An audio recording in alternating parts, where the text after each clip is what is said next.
last Wednesday where we did one of these walking, talking AMAs, you'll be very pleased to know, hopefully you'll be able to hear my lovely voice without too much interruption. Though I can't account for the traffic or the weather or people running up to me and screaming, which often happens when people see me. You know, they either run up to me and scream or they run away from me and scream. Something about my smile that puts them off. Hello and welcome once again to another live AMA.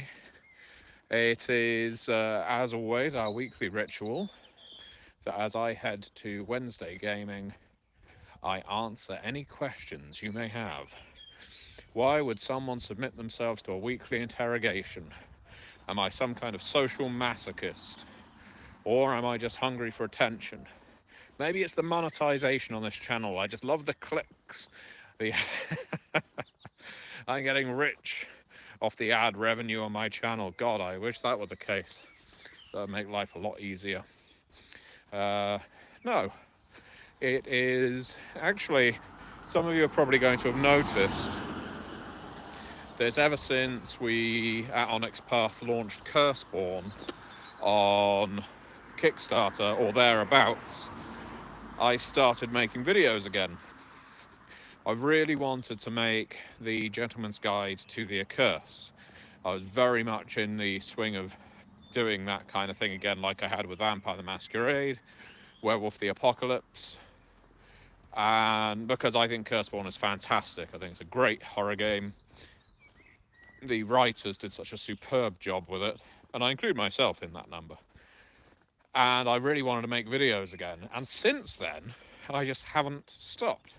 I may have made more videos in the last 6 months than I have in the last 6 years combined, which is, I guess, something to be proud of. I suppose it could be.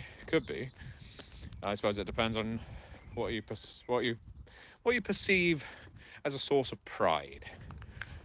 And these weekly walking AMAs are, well, another way of creating videos. But also, I was receiving a fair number of requests. By a fair number, I probably mean about 4, for me to do AMAs so people could ask me questions on the fly. And I can see that I have a series of live viewers right now. Please, if you are watching right now, give a thumbs up to the video. It'll help with the algorithm. I mean, you can take the thumb up away once the video ends if you like. I don't really care. But it might make more people tune in. And that's always valuable for an AMA. Otherwise, it becomes a one-on-one conversation. And for that, I might as well just call one of you. So, does anyone have any questions today? Yes, DJ Kehoe, a regular viewer of our weekly AMAs.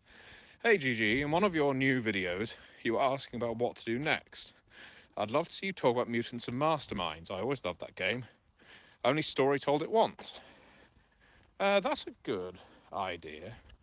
I've not actually spoken about that one for, well, a long time. And the main reason is I've not played it in a very long time.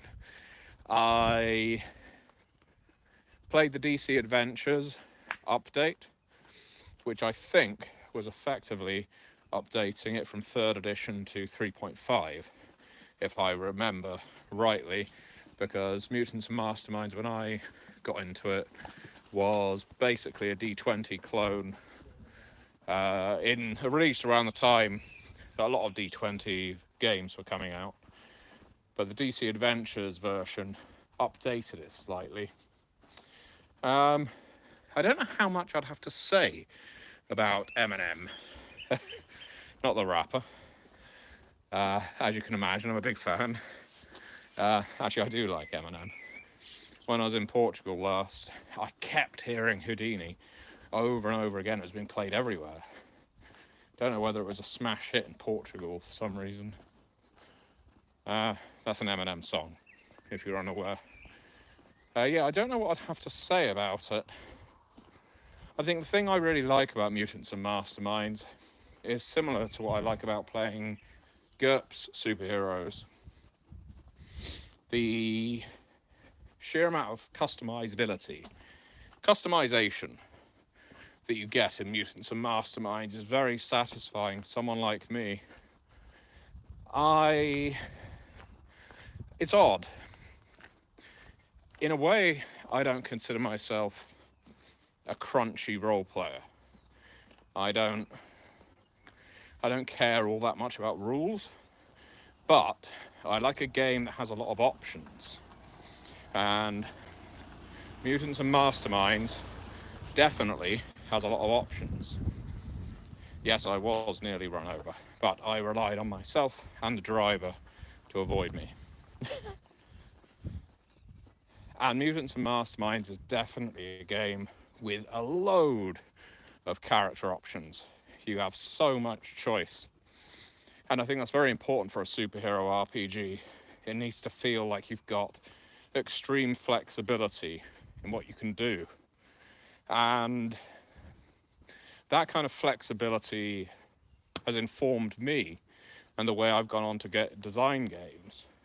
Certainly when looking at games like The World Below and the upcoming Monster Kingdoms. I mean, Tom, who is now in the chat, can attest, as one of the co-authors of Monster Kingdoms, that it is not a game that lacks options. And that's because I think games should provide utility. Yes, they should be excellent to read, they should be fun to play, but replayability is vital, I think, for a lasting RPG. Just having it have 5 or 6 archetypes, classes, clans, whatever, and not much option beyond that doesn't grab me. In a way, I think that's why I keep going back to V20, Werewolf 20, the other 20th anniversary games over 5th edition. I love having all of those tools at my disposal.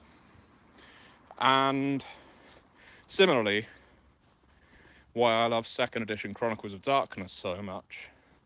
Because in design, oddly enough, you can kind of see this starting with Promethean, the created 2nd edition.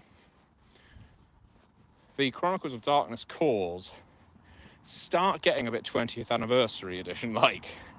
What do I mean by that? Well, the 20th anniversary core books for World of Darkness set a precedent where every historic playable option and all of their abilities would be included in the game. Now, World of Darkness historically didn't have that, and Chronicles of Darkness games certainly didn't have that. That's why you have all these Bloodlines books, lodges, and so on. But you get to, I think Promethean 2nd edition is the first time this happens, and all of a sudden you've got a core book that is like a 20th anniversary book. It has every single Promethean playable option that was introduced in each of the source books for Promethean 1st edition. And subsequently, all of their powers, all of the options. It is a complete game in one book. It is not designed as a starter. It is designed as a complete experience. And I don't know that the same can be said for Requiem 2nd edition, Forsaken 2nd edition, Awakening 2nd edition. I love them. I'm running Requiem 2nd edition right now for one of my groups on Patreon. And I think it has everything you need. But that sheer density of information that's in Promethean 2nd edition then flows over into Hunter the Vigil 2nd edition and Changeling the Lost 2nd edition and Mummy the Curse 2nd edition, where we even add new options for play, which was something very important to me as developer of Mummy the Curse, because I was quite opposed, I suppose, to just making this feel like a compendium of 1st edition content. I wanted to have lots of new material as well. So that's why That's where that all comes from, all these new guilds. Anyway, let's see what other questions we have. I've been rambling. This hasn't been an AMA so much as a listen to Matthew exposit. Louis Garcia is getting ready to run Trinity Continuum Adventure. Good choice. Any tips or suggestions? Well, the obvious one is let them punch the Nazis and let them do it a few times. The good thing with Adventure, thing I love about it, is much as I love They Came From, it's a game that embraces a certain amount of silliness. I think Indiana Jones obviously is a big go-to, along with the Mummy movies. And part of what makes those movies so fun isn't necessarily just the heroism of the protagonist, which is dubious at best. It's also some of the ridiculousness, some of the farce that comes with it. You know, monkeys stealing things and children being more competent than adults, and bad guys going into the rotor blades of a plane or similar. You need to, I think, lean into that with Adventure to make it feel like the true pulp inspirations that people imagine. If you do it too straight-laced, it can still be fun, but it's not my kind of fun. So if I was a player of yours, Louis, that's what I would be looking for. Felix G. Williams calls me the gentleman walker. I am indeed walking, and whether I'm a gentleman or not is very much up for debate. Link the Vampire has been loving the Gentleman's Guide to the Accursed. Excited to have Dagon as my dad. Yeah, Dagon, lovely father. Father Dagon. I understand he's very popular in certain parts of New England. Doesn't often get invited to the family dinner, but he'll invite you to his. It's almost like there's a family divorce at some point, and Father Dagon said, I'm not coming to your place, but you can come to mine. Just don't let me anywhere near your mother, Mother Hydra, or there's going to be a fight. So, DJ Kehoe says, what do you think of the 2D20 system that Modiphius uses? Not really enjoyed it, either Star Trek or Dune. I'm not a massive fan of it, honestly. It doesn't do anything for me that, well, story path or percentile systems or straight D20 systems or Savage Worlds or the various other games I run a lot would do. I just don't find it terribly innovative, inspired. Powered by the Apocalypse is a system I enjoy. I prefer to that. That's not to say it's a bad system. It's just a system that I find is functional but not evocative. I don't play 2D20 games, and I've now played Dune. And I've played Star Trek and Conan, so I've played a few. And my lasting experience is the system isn't difficult to handle. It facilitates play, but it doesn't enhance play. So that's my thought on it. Tom Murr asks, what advice would you give to a GM who wants to run a campaign that deals with a lot of setting information and needs to deliver that information to the players? How to handle info dumps? Well, best way to handle info dumps is through character discovery. So don't expect players to come to the table pre-armed with setting knowledge or character knowledge. I've played enough games where a GM gives you a book or manuscript they've written and says, you need to read this before we play. And I don't mind reading, but I know plenty of players who immediately, when they see that, think, oh, homework, I don't want to do that. So you don't want to pre-arrange it. It's got to come through the course of the game. As an example, I'm running Cold War Cthulhu right now, and the characters coming into it are SIS agents, Section 46 agents, and so on. And so they've got some minor awareness of the occult and conspiracies, but they aren't embedded in it. So the first thing that's happened to them to expose them to that is they've been through a couple of very mundane Cold War style missions, information delivery, capture a target, that sort of thing. And then they were given the mission of extracting one of their assets from what that was believed to be a Soviet facility, and has transpired to be a facility that is making doppelgangers of captive Allied agents and Soviet agents, for that matter, and those doppelgangers are MeGo in human skin. So the discovery that the MeGo exist, the discovery of the conspiracy, is something the characters get to experience in real time.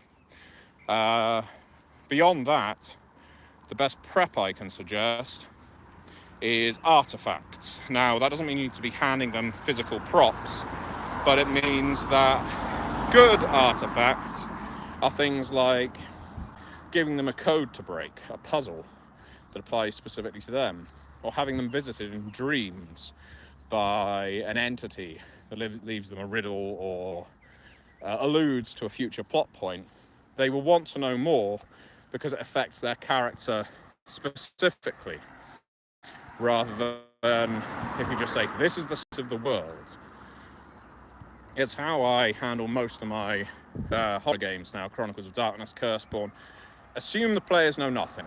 Assume all they've read, if they've read anything, is the part about their character in character creation, which means everything else can be delivered to them as a wonder to be discovered or a nightmare to be encountered. And it should be new and potentially frightening when they do. But it will leave a lasting memory for them when it happens. So, what else? Tonic Demon 4 says, "Hi Matthew, hope you're doing well." I am doing well, thank you very much. Monster Kingdoms has so many amazing options, says Tom Murr. And he is right, he would know. He added a lot of them. Games by Mark Wolf. I just want someone to make werewolves, not furries, again. They've been banned from Halloween for too long, although yes, they're not technically on brand. I don't really get what you mean there. Obviously, I know what the furry community is, this lifestyle, this kink, depending on how people swing it.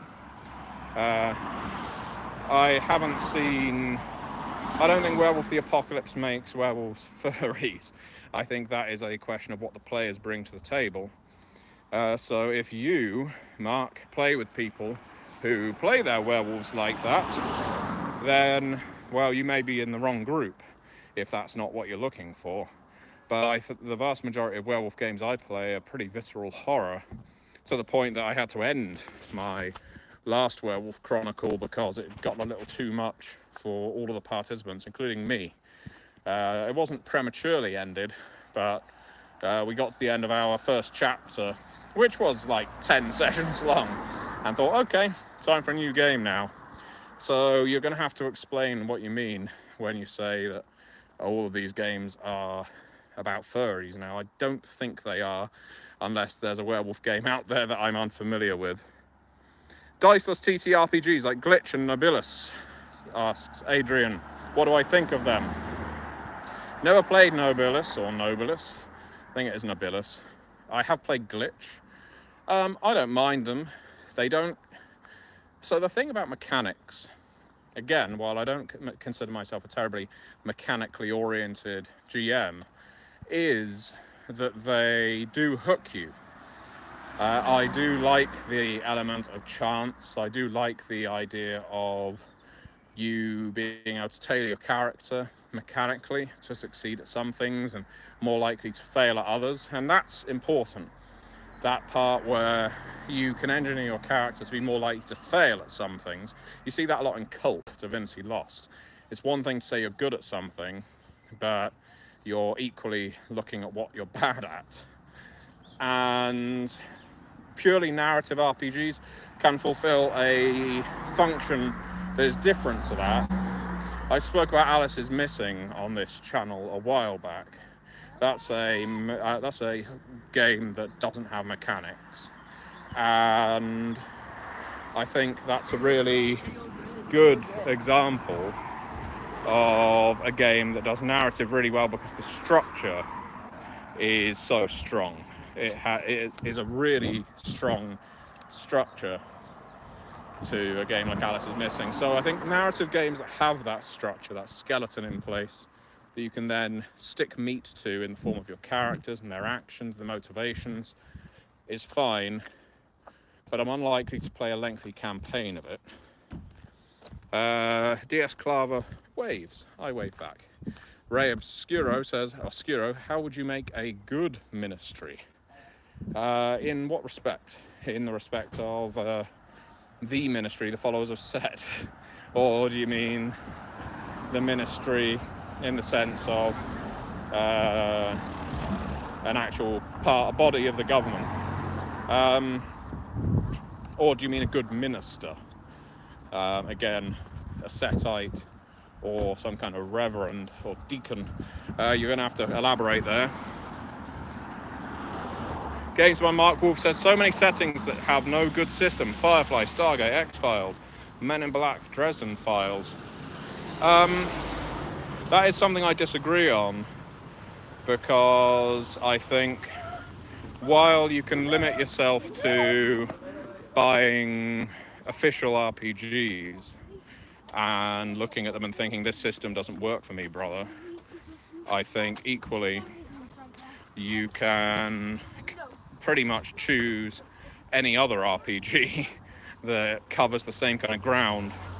I don't think you need official RPGs to have a good experience. Like X-Files can be played very easily with Conspiracy X, Delta Green. Same with Dresden. If you don't want to use the official RPG, I don't think the X-Files ever had one. Firefly, if you don't like, I think it used Cortex, didn't it? There's nothing stopping you using, hell, the 2D20 system we were speaking about prior, if that's more your thing.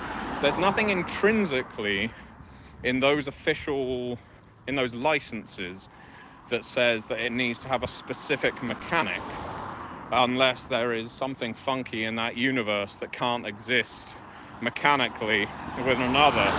I think flexibility is what you're looking for there, or is the solution to your problem. I think it's defeatist, a little reductive to look for a tailored game for each license, if that makes sense, when there are so many good games out there that can very easily be adapted. Unholy Ariba says, greetings from a bored American sitting through a college class. Get them steps in, gent. I will, and on, thank you. Yes, I hope you enjoyed watching Project Zomboid last night, Unholy Erebus.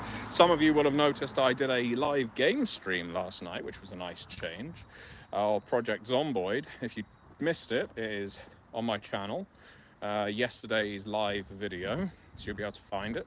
And I'll be coming back with that because that seemed to go down really well. There was a lot of audience interaction on that one that was nice to see. Loads of people chiming in with their comments, their criticisms, their advice, and I even had a genuine jump scare moment in that game where you can just about catch it. You can just about catch where I almost jump out of my seat when something a little bit scary happens. Daniel Markovich says, hello, Mr. Gamer. How do you feel about different ways a Vampire the Masquerade LARP can be run? More specifically, most of the... Oh, it seems to have cut off there. Most of the VTM LARPs I've attended were secret society meetings where politics and trade is done. Very much feels like Elysium meetings. What are some other games the LARP can be ran? There is something I am not a massive expert on, I'm afraid, Daniel. I'm not a LARPer or LARPist. I very rarely attend LARPs. I haven't attended one now since Convention of Thorns, which was 6 years ago now, 6 or 7 years ago. It isn't something I get on with. Partly for the reasons you suggest. Also, I get very tired of the routine that a lot of players fall into with Vampire the Masquerade LARPs. I've had more fun playing bespoke, what are called parlor LARPs, than Vampire ones, because I think Vampire politically works well as a LARP, but I just cannot for the life of me understand the taste that some people have for going back and doing the political brinksmanship again and again and again. And oh look, the prince is dead because we killed him. Another vampire's prince, and then 3 sessions later, another vampire's prince. I think it kind of guts the setting of its interest, or the things that interest me. Now, that's not to say there aren't good vampire LARPs out there, but my experience has not been great, and I'm not that interested in getting any more experience. Link the Vampire, have you been back to see the children who wrote The Lost City of the Oracle's Amulet yet? I ran it over the weekend and my table had a blast. Thank you very much for mentioning that, Link. I think I saw your review and that was a really generous, pleasant review you left. If anyone else here picked up Lost City of the Oracle's Amulet, it is pay what you want on DriveThruRPG, which means you can pay anything you like. I'd love it if you paid something, but the most important thing is if you can leave a rating or review after picking up a copy. Why? It is a game that was entirely written by children, developed by myself, and I haven't seen the children again yet. School's just opened up again, but once the book is available in print on demand, I will be printing off 30-something copies and doing a big book-giving ceremony at the school where all of the child authors get a free copy of their book. Of course they should get a free copy. And hopefully it will make it in the local newspapers or something like that. I really want these children's work to be celebrated. And it would really help me if those of you watching, there's 29 of you, if even half of you pick up a copy of Lost City of the Oracle's Amulet. It is on DriveThruRPG. It's very easy to find. You just type in Lost City of the Oracle and you will find it. Pay what you want, and please leave ratings and reviews, because this will mean the world to the children. As they grow up, they will check out the book they co-wrote, and they will get to, well, read what people thought of it. And I hope to see really kind and encouraging words from those of you who pick up a copy. So please do consider doing so. It's a game that meant a lot to me to make, but it wasn't me who wrote it. It was just children, and they did a superb job, better than most adults. Now, I am going to call it soon, because I've got to get to my game. Christopher Murphy says, I'm looking for more modular tactile mechanics. Any good suggestions on mechanics that affect communication? Ooh, that is a really interesting question, Christopher. Communication-based mechanics. How to introduce them without them being a source of frustration and limiting RP. I'm gonna think on that. So I may have to make a video on it. I'm gonna be thinking about that one. If anyone's got any good suggestions for Christopher, please post them in the comments, because I once made the tragic error, and this is a really bad one, of doing a game of Chin the Warring States where the adventuring party found a village of pygmies and they were all mute, and they were supposed to decipher the clues of where to go next from these pygmies signing. And I don't know sign language, the players didn't know sign language, and it suddenly ground the game to a halt. For what I thought would be a really interesting part of the game was just terrible. Now that's the extreme end. So communication is an interesting thing, how to limit it mechanically while still remaining fun as an RPG. Do remind me of that, and I will make a video of it at some point. Coiled Ouroboros says, how do you keep touchstones in V5 relevant and impactful? It is tricky, because the further away from home you go, the further you get from your touchstones. I think the trick is that you don't introduce them all at once. By that I mean, in the first Chronicle you play, you might have a couple of characters' touchstones making regular appearances. In the next one, it'll be another character's touchstone. And in the next Chronicle, it'll be another 2 characters' touchstones, that kind of thing. You need to space them out so that when the touchstones from the first Chronicle show up again, it's a breath of fresh air rather than them being redundant. I see what you mean about some players just forgetting them after character creation, but that is on the storyteller. They need to introduce them, they need to make them significant characters to the plot, either by putting them at risk or making them useful to the characters and the coterie. If you just make them background, no one's going to remember them. So, what else do we have here? Tom gives a thanks, and Sick Joe, I like the looseness of Blades in the Dark, but I always find myself desiring more crunch. I'm not a huge fan of Blades in the Dark, if I'm honest. It isn't a system I really enjoy. I think it's Blades in the Dark I'm thinking of. Yes, I find it really... I used the term already, but I think it guts a lot of the roleplay out of a game based on the way I have played Blades in the Dark games before. Maybe as the GMs I've played with. But the example is typically you pretty much skip over the planning session for the heist and then you roleplay the heist. I actually like the planning session. I think that's where you get a lot of the roleplay in. And the heist itself tends to be resolved mechanically, but I could be wrong. Okay, so I am going to call it there. So, and hello to New York GMAC. Missed the Zomboid stream. I will do some in the future. Yes, in the near future. I may even run one tomorrow evening. We'll see. And I am just scanning down. Just wanted to say, says Harrison Sayer, I love your content and can't wait to see your upcoming Pendragon stuff. Me too. I hope it comes out soon. But I can't imagine it will. The instability in the market right now, gaming industry and wider, does mean I know a lot of companies are putting new projects on hold until they know what's going on, until things stabilize. All right then, so I am going to call it there because I need to get to my game. So thank you very much everybody for watching. As ever, pick up a copy of Lost City of the Oracle's Amulet. I asked people this last week and nobody did. So I'm not hopeful. I don't think anybody bought a copy after I told you about it in last Wednesday's episode. So yeah, I am aware of sales numbers and reviews and ratings. So make my day. If some of you could pick up Lost City of the Oracle's Amulet, it doesn't cost a thing. If you don't want to pay a thing, don't pay a thing, but I'd love it if you did. Again, the most important thing is if you pick up a copy, leave a rating, leave a review. It's for the kids, it's for children. The children should get the appreciation they deserve for this wonderful piece of work. It's on DriveThruRPG, Lost City of the Oracle's Amulet. Pay what you want. Please pick up a copy, and I will see